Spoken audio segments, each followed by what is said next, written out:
Hi guys नमस्कार। गोटे कथा कहबी आमे काली तिरंगा पताका उड़ेली आपण माने तो तिरंगा पताका विषय रे सब किछि जानिछंती। गोटे कथा कहूची शुणंतु। तिरंगा पताका रे मुख्यतः चारोटी रंग थाए।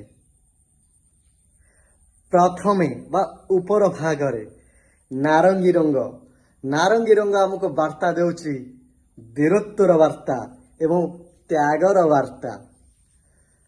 मझी भाग धड़ा रंग हमको कौन कहूची ना सत्य शांति एवं पवित्रता विषय रे वार्ता दउची। तापर को आसला सबुज रंग हमको कौन वार्ता दिए ना श्रम समृद्धि एवं विश्वास वार्ता दिए।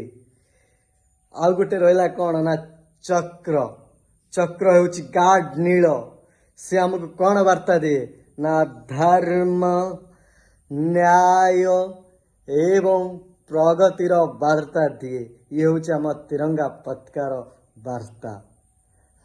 किसी से यदि भूल थी क्षमा करदेवे। जय जगन्नाथ, जय श्री राम।